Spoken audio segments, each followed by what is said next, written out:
Olá, meus irmãos, a paz do Mestre Jesus, a paz do Cordeiro que tira o pecado do mundo, glória a Deus.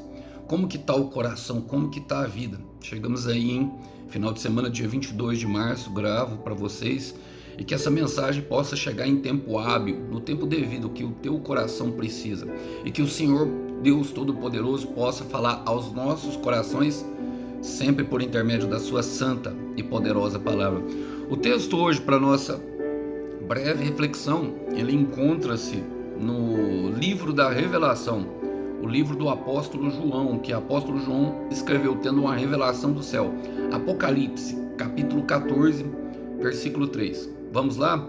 Diz assim: esse grande coral cantava um cântico novo diante do trono de Deus e diante dos 4 seres vivos e dos 24 anciãos. Ninguém podia aprender o cântico, a não ser os 144 mil que havia sido comprado na terra.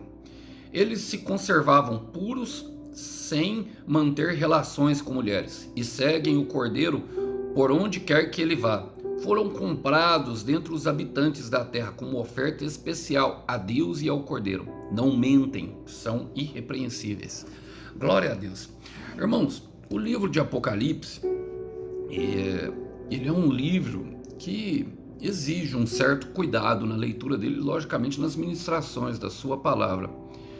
Para isso, nós precisamos trazer a compreensão de que a Bíblia, ela tem 3 tipos de linguagem. Primeiro, a literária, como eu leio, e realmente é. Segundo, uma linguagem simbólica, que é por meio de simbolismo, metáforas e hipérboles. O Senhor Jesus usava muitas parábolas, que é uma metáfora, usava as realidades como campo e para trazer um entendimento ao coração dos seus ouvintes. E uma hipérbole, por exemplo, um exagero. Nenhum rico, é muito mais fácil um camelo passar por um buraco de uma agulha do que um rico entrar no céu. É impossível, irmãos. Então é um exagero que ele está falando. E a linguagem, logicamente, alegórica, que é essa linguagem aqui, uma linguagem de simbolismo, é a linguagem do livro de Apocalipse. Precisamos ter essas compreensões para que nós possamos assim trazer isso para dentro do nosso coração e dito isso eu quero fazer algumas aplicações pertinentes. Apocalipse significa revelação. O nome Apocalipse significa revelação. A palavra começa falando em Apocalipse 1 e 3, no livro de Apocalipse, que fala que bem-aventurados os que ouvem e praticam as profecias dessa palavra. E eu creio que somos nós que ouvimos, irmãos, e eu quero trazer justamente essa parte para a nossa vida, de maneira bem tranquila mesmo. Vamos lá? Fala assim, ó. Esse grande coral cantava um cântico novo diante do trono de Deus e diante dos 4 seres vivos. Irmãos, o capítulo 14 de Apocalipse, o Apocalipse ele começa ali. Primeiro o Senhor Jesus aparece e fala para João que é ele mesmo que está falando, e ele mostra algumas igrejas a qual João e Paulo ministravam, que eram as igrejas ali da Ásia, Éfeso, tem a igreja de Antioquia, algumas igrejas que estavam ali. Ele mostra Laodiceia, mostra Filadélfia, entre várias igrejas, e o Senhor Jesus vai tecendo alguns comentários. Mas no capítulo 14, ele é a figura gloriosa do Senhor Jesus e da sua igreja. O título é justamente o Cordeiro e os 144 mil. E eu vou chegar lá nos 144 mil. Mas eu quero que vocês tenham essa expectativa de um encontro com o Mestre. Quantos de nós temos esperado por esse encontro? Quantos de nós temos o coração ansioso? E fala que justamente nesse momento havia música, havia som, e era um coral que cantava um cântico novo. Então eu quero te falar, meu irmão, Deus sempre tem algo novo para a nossa vida. Deus sempre tem algo novo para a nossa vida. Sempre Ele colocará um cântico novo. É uma canção que não foi cantada. É uma canção que não pode ser dita. Em 2 Coríntios capítulo 12, versículo 4, Paulo contando a história do espinho na carne, ele fala que foi arrebatado ao céu. E ele falou que durante a visão dele, palavras inefáveis, ou seja, palavras que não podem ser ditas, que não têm tradução, que não poderiam ser explicadas. Ele ouviu lá no céu, e que aquilo que ele poderia, ele ouviu. Agora pensa, um homem poliglota, que falava várias línguas, estava dizendo que palavras que não poderiam ser faladas. Ou seja, Deus sempre tem algo novo de conhecimento. Nós nunca, irmãos, estaremos 100% prontos. E isso que gera dependência de nós, justamente no Cordeiro. Nunca, irmão, nunca, irmã, sempre vai ter alguma coisa, principalmente aqui nessa terra, vai ter algo. A palavra fala em Oséias 6,3 que nós prosseguiremos em conhecer o Senhor durante toda a eternidade. O Senhor e a seu conhecimento jamais podem ser alcançados na totalidade. Então o Senhor sempre terá um cântico novo, algo novo para nós. E Ele tem, meu irmão, novidade de vida para você, meu irmão. Ele tem novidade de vida para você, minha irmã. Em Salmo 40, versículo 3, logo depois do salmista falar que esperou com paciência no Senhor, que o Senhor ouviu os gritos dele de socorro, ele fala no versículo 3, depois de ter esperado, colocou uma nova canção em minha boca, um hino de louvor ao nosso Deus. E qual foi o propósito de Deus colocar? Muita gente verá o que ele fez por mim e passará a respeitar o Senhor e confiar nele. É a intenção do Senhor te glorificar, é a intenção do Senhor colocar um canto de júbilo, é a intenção do Senhor colocar alegria em teu coração. Aquele coral cantava um cântico novo diante do trono de Deus, diante dos 4 seres vivos e diante dos 24 anciãos. Os 24 anciãos, meus irmãos, falam dos presbíteros, daqueles que foram totalmente amadurecidos na fé. Os 4 seres vivos falam justamente da obra completa do Senhor. É a águia, o touro, o homem e o...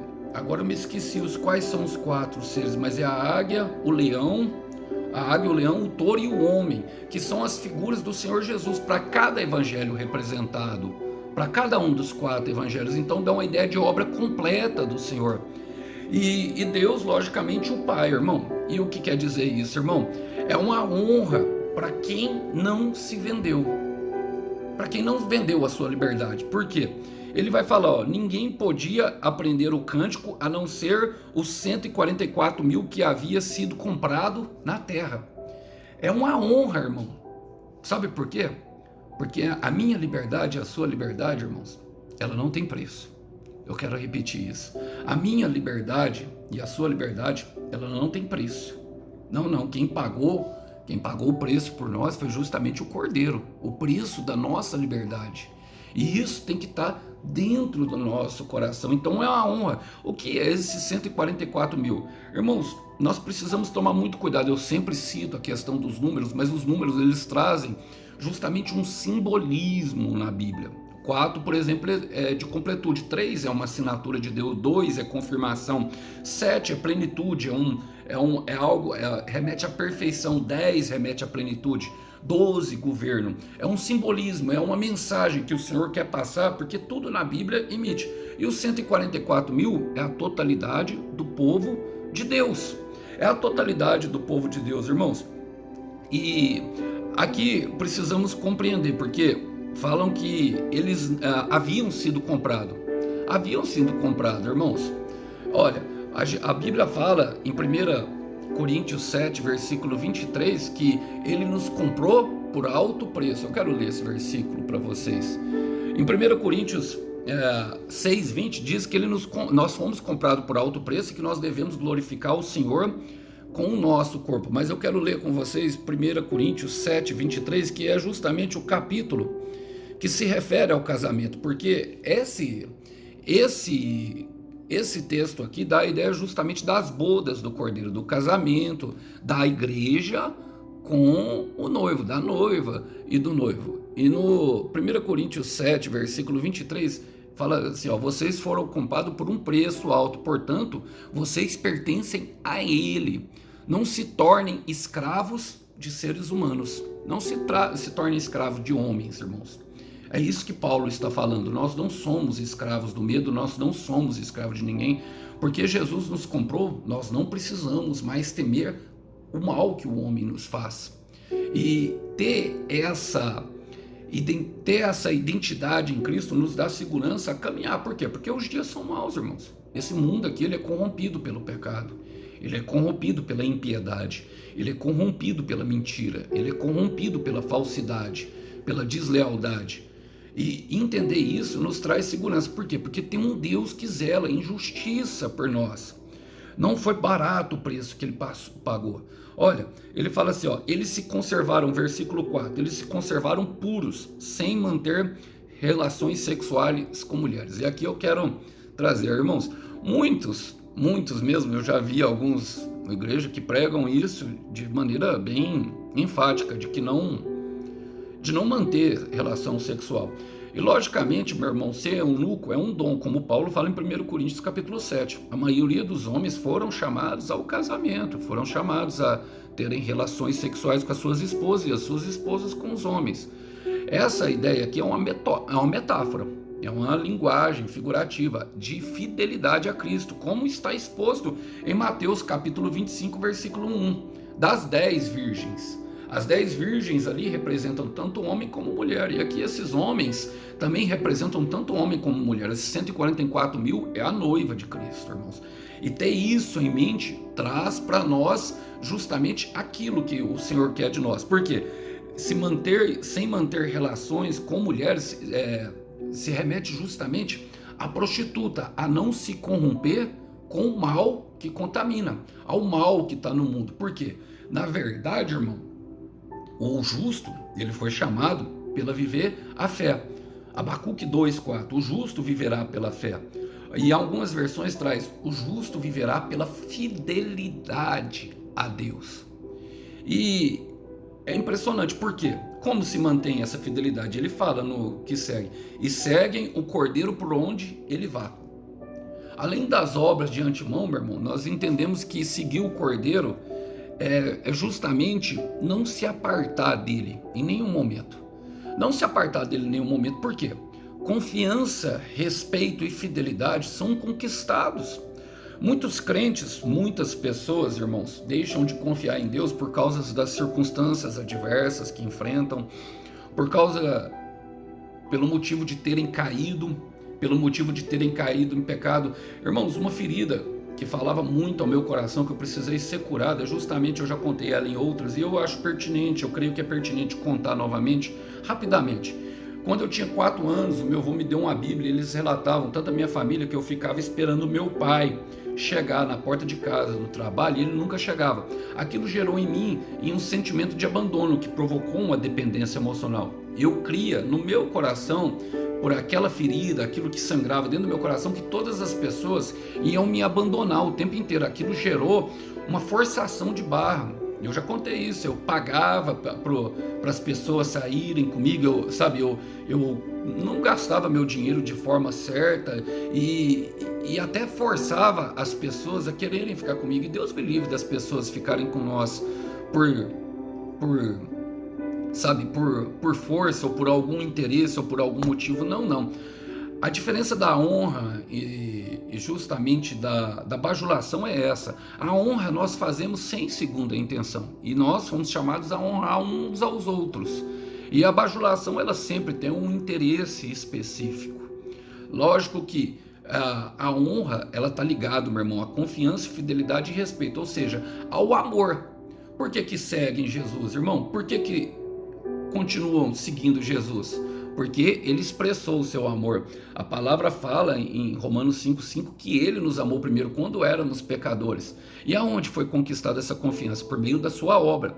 João 3,16, Deus amou o mundo de tal maneira que deu o seu Filho unigênito para que todo, sem distinção, aquele que nele crê não pereça, mas tenha vida eterna. E eu gosto sempre de citar também o hebraico aqui, a palavra amou, porque ela vem da etimologia da palavra ahavá, que significa um amor incondicional, independente do que a pessoa faça. E quando nós descobrimos isso, e quando nós olhamos a raiz de ahavá, é ahav, que é justamente doar. Ou seja, ele fez uma doação, e essa doação é uma oferta que vai chegar lá agora, lá na frente, porque essa doação é que nos comprou por alto preço. Olha o que ele fala, foram comprados dentre os habitantes da terra como oferta especial a Deus e ao Cordeiro. Ele é o Cordeiro que tira o pecado do mundo. Ele é o Cordeiro de Deus. Ele é o Cordeiro de Deus que tira o pecado do mundo. E entender isso traz confiança, fidelidade e respeito. Agora, somente seguindo Jesus, somente ficando perto dele, nós vamos deixar-nos ser conquistados. E é por isso que nós devemos nos livrar do engano do pecado que endurece o nosso coração, meu irmão. A dureza de coração não permite que a poderosa semente da palavra crie raízes, para que ela possa trazer frutos para o reino, que ela possa trazer frutos para a glória de Deus. A dureza de coração, ela não permite que nós sintamos o amor de Deus. A dureza de coração de Deus não permite que o Senhor venha nos conquistar. E isso é uma caminhada, irmãos. Quem segue está num caminho, procurando uma verdade, procurando a vida. Lembra de João 14,6? Eu sou o caminho, a verdade e a vida. E se manter seguindo é justamente, meu irmão, a questão desses 144 mil que se mantinham sem relações com mulheres. Eles se relacionavam com o Cordeiro. A Igreja Santa foi chamada a relacionar com o Cordeiro. Isso é praticado justamente em Mateus 6,6, no nosso quarto de oração, oferecendo aquilo que nós fazemos, andando nas obras de antemão que Ele preparou para nós, para que nós pudéssemos, enquanto nós andamos nessa obra de antemão, Ele pudesse nos transformar a sua imagem e semelhança por meio do seu Espírito Santo. Enquanto nós estamos trabalhando, enquanto nós estamos caminhando com Ele, Ele está modificando o nosso coração, o chamado processo. Então confia no processo, confia em Deus, sabe? Queira confiar em Deus, queira ser fiel a Deus, queira respeitar a Deus. Irmão, fazendo isso, o que vai acontecer? Não mentem e são irrepreensíveis. Logicamente, irmãos, muitas pessoas, e eu compreendo que não há mentirinha branca, mas que há tipos de mentira. Por exemplo, eu mentia muito, eu já falei isso, eu mentia muito para agradar as pessoas e para criar uma imagem falsa de mim. E quer saber? Eu tô cansado desse papo de merecer, eu tô cansado desse papo de ter que agradar gente estranha que eu nem conheço. É cansativo pra caramba agradar gente que a gente nem conhece. E muitas dessas pessoas às vezes estão inseridas em núcleos mais íntimos, em nichos mais íntimos. E acabamos nos desgastando demais e até mesmo desagradando a Deus. Por isso Paulo fala que nós fomos comprados por alto preço e que não devemos, sabe, nos tornar escravos de seres humanos, e sim de Deus, porque somos escravos da verdade. E a mentira, a mentira, ela é mentir é assumir uma dívida com o tempo, irmão. É assumir uma dívida que só pode ser paga por meio da cruz. Logicamente, muitas pessoas mentem por medo da represália, medo. Eu vejo isso assim, o meu filho, sabe, muitas vezes ele mentiu para mim e eu via que ele estava mentindo, o Noah, com medo de ser castigado. Mas em 1 João, capítulo 4, versículo 16, fala justamente disso. Fala que quando o amor perfeito vier, será lançado fora todo medo. Porque quem teme não foi aperfeiçoado no amor. Porque quem teme tem medo de ser castigado. E Deus, na verdade, Ele não castiga a igreja, Ele disciplina. Ou seja, para que nós venhamos ser aperfeiçoados. E essa é a mentalidade que nós devemos ter. Essa é a mentalidade que nós temos. Sabe por quê? Porque foi para a liberdade que Ele nos libertou, irmão. Foi para a liberdade da mentira e a irrepreensão, Alisson. Bom, olha, a palavra irrepreensível quer dizer que não pode ser censurado. E isso tudo está em Jesus Cristo. Está tudo em quem vive, em quem segue Ele. Olha, precisamos entender o poder que há em Jesus Cristo e não nos amoldar ao padrão desse mundo, como Paulo fala, transformar a nossa forma de pensar para experimentar essa boa, perfeita vontade que vem por meio do que o Senhor Jesus Cristo conquistou para nós na cruz. Em Marcos, capítulo 4, versículo 35, a partir daquele momento Jesus dá uma ordem aos discípulos. E aquilo ali mostra muito da nossa trajetória nessa vida. Eles pegaram um barco e falam, ó, passemos para o outro lado. Precisamos entender. Primeiro Jesus fala, passemos. Nós nunca passaremos sozinhos.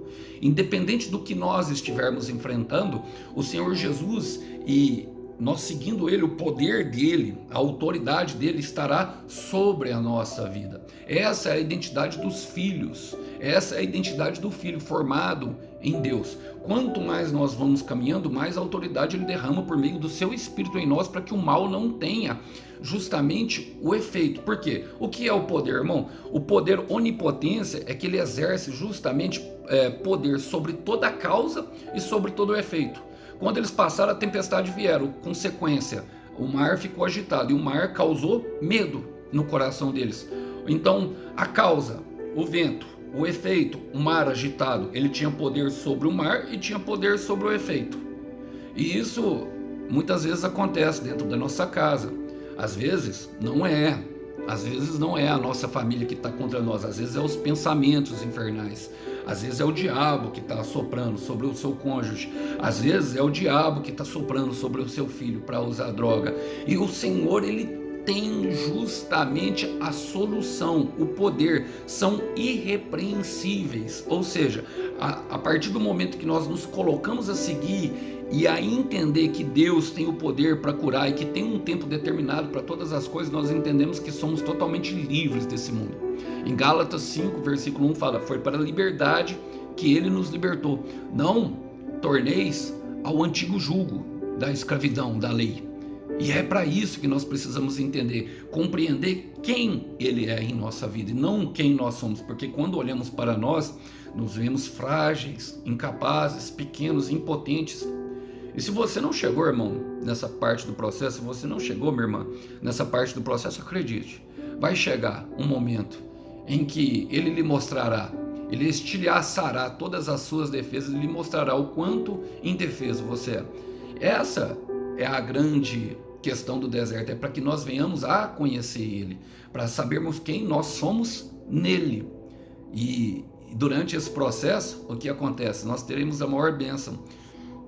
Mateus capítulo 5, versículo 1, 8. Bem-aventurados os puros de coração, porque verão a Deus. Quem aí quer ver Deus? Quem aí quer ter um encontro pessoal com Jesus?